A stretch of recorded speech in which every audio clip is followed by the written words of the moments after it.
L'histogramme de fréquence, c'est ça l'histogramme de fréquence. Si vous voyez, on a déjà vu ça. Ça, c'est l'histogramme de fréquence. Qu'est-ce qu'il représente, l'histogramme de fréquence? Regardez avec moi. L'histogramme de fréquence, il représente la variation des nombres des espèces en fonction des indices de fréquence ou bien en fonction des coefficients de fréquence. Une fois qu'on a dessiné l'histogramme de fréquence, on dessine la courbe de fréquence, puis on va faire l'interprétation. Trois choses qu'on peut obtenir. On peut obtenir que la courbe de fréquence, elle est unimodale. Ça signifie quoi unimodale? Vous voyez bien. Ça signifie qu'on a un seul sommet, ça signifie qu'on a un seul pic qui indique que le milieu, il est homogène. Voilà. Donc, unimodal, on dit que le milieu, il est homogène. Cela reflète un milieu relativement qui est stable de point de vue des conditions écologiques. On peut trouver aussi, comme ce cas-là, une courbe bimodale, c'est-à-dire, comme vous voyez, on a deux modes, on a deux piquets, on a deux sommets, ou bien je peux trouver une courbe où on a plusieurs modes, que je vais la nommer une courbe multimodale. Quelle est la conclusion que vous devez représenter pour votre prof dans le cas d'une courbe bimodale ou bien multimodale? Que le milieu, il est hétérogène. غير متجانس. Et ça reflète que dans ce milieu-là, les conditions écologiques sont en évolution, que ce soit une évolution positive ou bien une évolution négative. Après ça, ça va venir la question où le prof va vous demander de déterminer les espèces caractéristiques du milieu. ما هي النباتات المميزة للوسط أو بالأحرى les végétaux indicateurs du milieu.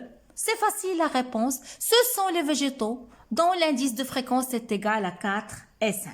Ce sont les végétaux dont l'indice est égal à 4 et 5. Autre espèce qu'on peut trouver dans le milieu, c'est l'espèce accompagnante ou bien accompagnatrice. C'est quoi? Ce sont les végétaux dont l'indice,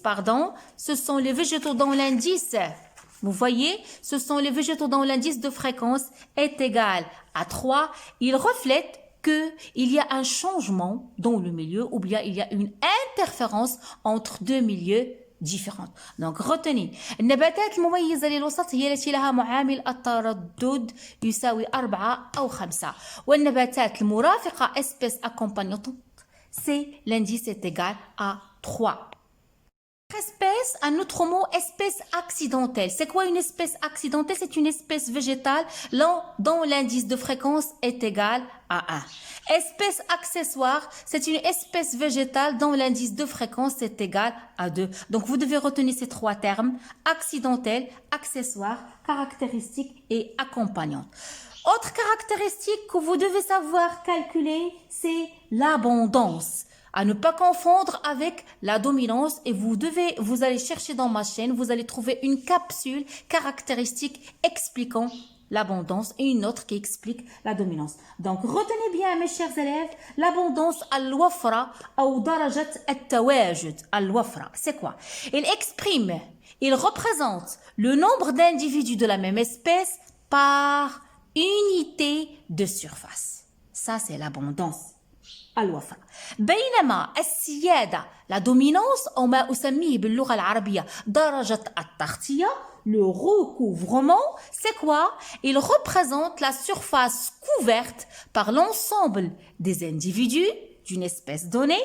On peut l'estimer par la projection verticale de l'appareil végétatif aérien sur le sol. Ça, c'est la dominance السيادة أو درجة التغطية. هناك أيضا معامل يجمع بين هذين يجمع بين هذين الاسمين وهو معامل الوفرة السيادة.